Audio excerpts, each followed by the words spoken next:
അങ്ങനെ നിവിൻ പോളി അഭിനയിച്ച പ്രതിച്ഛായ എന്ന് പറയുന്ന സിനിമ ഇപ്പം കണ്ടു. സിനിമയുടെ ബേസിക് തീം എന്ന് പറയുന്നത് ഈ രാഷ്ട്രീയം, പൊളിറ്റിക്കൽ ഡ്രാമ, ആ ഒരു രീതിയിലാണ് സിനിമയുടെ കഥ മെയിനായിട്ട് മുന്നോട്ട് പോകുന്നത്. എന്നെ സംബന്ധിച്ച് നിവിൻ പോളിയുടെ ഏറ്റവും അവസാനത്തെ സർവമായ എന്ന് പറയുന്ന സിനിമയായിരുന്നു ഞാൻ കണ്ടത്. ആ ഒരു പ്രതീക്ഷയോടെ തന്നെയാണ് ഈ ഒരു പടവും കണ്ടത്. അതായത് സർവമായ എല്ലാവരും കണ്ടല്ലോ, 100 കോടിക്ക് പുറത്ത് കളക്ഷൻ നേടി, അത്യാവശ്യം എല്ലാവർക്കും ഇഷ്ടപ്പെട്ടു, നല്ലപോലെ ഒട്ടുമിക്കവാറും കണക്ഷനായ ഒരു സിനിമയായിരുന്നു.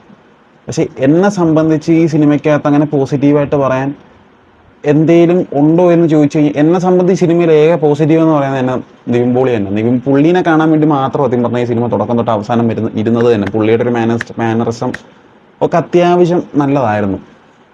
ഇതിൽ എനിക്ക് ഒട്ടും ഒരു രീതിയിലും എനിക്ക് കണക്ട് ആവാത്തൊരു ക്യാരക്ടർ എന്ന് പറഞ്ഞു കഴിഞ്ഞാൽ ഇതിനകത്ത് ഷറഫുദ്ദീനാണ് ഇതിൻ്റെ അകത്ത് ആ ഒരു വില്ലൻ റോൾ ചെയ്യുന്ന ഷറഫുദ്ദീനാണ്. എനിക്ക് യാതൊരു രീതിയിലും പുള്ളീനെ കണക്ട് ആയില്ല. അതായത് പുള്ളിക്ക് ആ ഒരു വേഷം ചേരുന്നില്ല എന്ന് തന്നെ ഞാൻ പുള്ളീനെ ഓരോ പ്രാവശ്യവും വീണ്ടും കാണുമ്പോഴും തിങ്ക് ചെയ്തുകൊണ്ടിരിക്കുന്ന സെയിം കാര്യം ഇതാ. പുള്ളിക്ക് ഈ റോള് ചേരുന്നില്ലല്ലോ, വേറെ ആരെങ്കിലും. ആ സെയിം എന്നുവെച്ചാൽ ആ പടത്തിനകത്ത് എനിക്ക് ഏറ്റവും നെഗറ്റീവായിട്ട് തോന്നിയതും ഏറ്റവും പോസിറ്റീവായിട്ട് തോന്നിയത് അതിനകത്തുള്ള നടനാണ്, ഏറ്റവും നെഗറ്റീവായിട്ട് തോന്നിയത് അതിനകത്തുള്ള വില്ലനാണ്. അതായത് മിനിമം ഒരു നടനെ വെക്കുന്ന സമയത്ത് അതിനൊത്ത് അല്ലെങ്കിൽ ആ ഒരു രീതിയിൽ പിടിച്ചു നിൽക്കാനെങ്കിലും പറ്റുന്ന രീതിയിലുള്ള, പുള്ളിക്ക് ആ ക്യാരക്ടറിന് പവർ ഉണ്ടോ ഇല്ലയോ അത് വേറെ കാര്യം. ആ ക്യാരക്ടറിന് ചേരുന്നൊരു ഒരാളത് ചെയ്തിരുന്നെങ്കിൽ കുറേ കൂടെ അടിപൊളിയായേനെ ഈ പടത്തിൽ. അതായത് ഇതിനകത്തുള്ള ഷറഫുദ്ദീൻ ഇതിനു മുമ്പ് ഇതിലും കുറേ പടങ്ങൾ വില്ലനായിട്ട് ചെയ്തിട്ടുണ്ട്. പക്ഷെ എന്നാൽ പോലും പുള്ളി അതിനകത്തൊക്കെ ഒരുപാട് അടിപൊളിയായിട്ട് ചെയ്ത സിനിമകൾ വേറെ ഉണ്ട്. പക്ഷെ പുള്ളിക്ക് ഈ സിനിമയ്ക്കകത്ത് എന്തോ പുള്ളിയുടെ മാനറിസം ആയിക്കോട്ടെ, പുള്ളിയുടെ ഡയലോഗ്സ് ഒക്കെ ഭയങ്കര വീക്കാണ്. അതായത് വില്ലൻ റോൾ ചെയ്യുന്ന ആളുടെ ഡയലോഗുകളൊക്കെ ഭയങ്കര വീക്കാണ്. അതായത് ഒരു രീതിയിലും ഇല്ലൊരുമാതിരില്ല പഴഞ്ച ഡയലോഗുകളുണ്ടല്ലോ, ഇല്ല നാടകം എഴുതുന്ന ആ ഒരു രീതിയിലാണ് വില്ലൻ്റെ ഡയലോഗ്സ്. അതാണ് എനിക്ക് ഇതിൽ ഏറ്റവും നെഗറ്റീവായിട്ട് തോന്നിയ കാര്യം. അതായത് ഒരു രീതിയിൽ നമുക്കങ്ങോട്ട് ദഹിക്കത്തില്ല, അതാണ് കുഴപ്പം.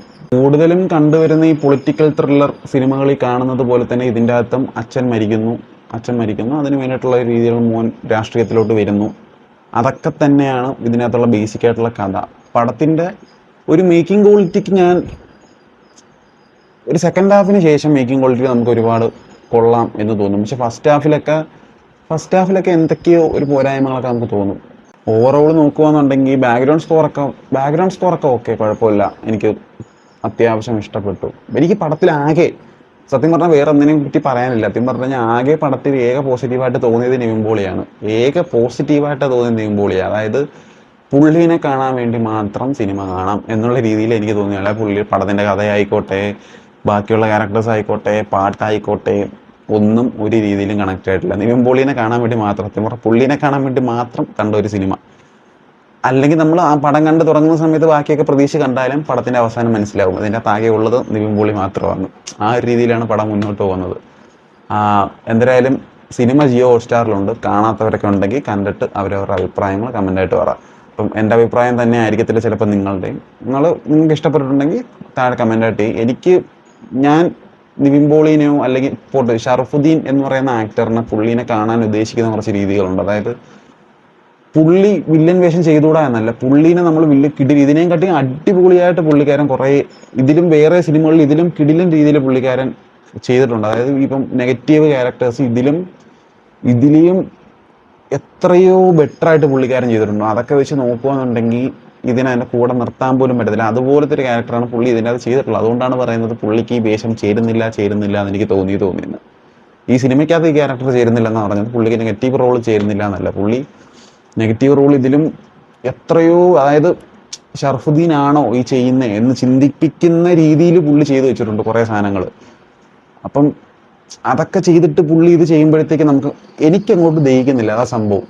പിന്നെ അതുപോലെ തന്നെ നിവിൻ പുള്ളിയുടെ മാക്സിമം എഫേർട്ട് ഇട്ട് പുള്ളി നല്ലപോലെ ചെയ്തിട്ടുണ്ട്. നമ്മൾ നിവിനെ കാണാൻ ഉദ്ദേശിക്കുന്ന പോലെയാണോ എന്ന് ചോദിച്ചു കഴിഞ്ഞാൽ അല്ല, പക്ഷെ എന്നാൽ പോലും പുള്ളീനെ ഇഷ്ടപ്പെടുന്നവർക്ക് ഈ സിനിമ ഉറപ്പായിട്ട് കാണാവുന്നതാണ്. കാരണം പുള്ളി തന്നെയാണ് ഈ സിനിമയിലെ പോസിറ്റീവ്. പുള്ളീനെ നമ്മളിപ്പം ഒരുപാട് പേര് ഞാൻ പല സിനിമ അല്ലെങ്കിൽ നിവിൻ പോളിയായിട്ട് ബന്ധപ്പെട്ട കമൻറ്റിലെടുത്ത് നോക്കുമ്പോഴും നിവിൻ പോളി ഫീൽഡ് ഔട്ടായി, അങ്ങനെയാണ് ഇങ്ങനെയാണ് ശരീരം. പക്ഷേ പുള്ളിക്ക് ഇപ്പോഴും ചെയ്യാൻ പറ്റുന്ന കുറേ കാര്യങ്ങളുണ്ട്. അതൊക്കെ പുള്ളി ഓരോ സിനിമകൾ ചെയ്യുമ്പോഴും പുള്ളി അത് കാണിച്ചു തരുന്നുമുണ്ട്. അതുകൊണ്ട് സിനിമ കാണാത്തവരുണ്ടെങ്കിൽ കണ്ടിട്ട് അവരവരുടെ അഭിപ്രായങ്ങൾ പറ. നമുക്ക് മറ്റൊരു വീഡിയോയിൽ കാണാം. നന്ദി.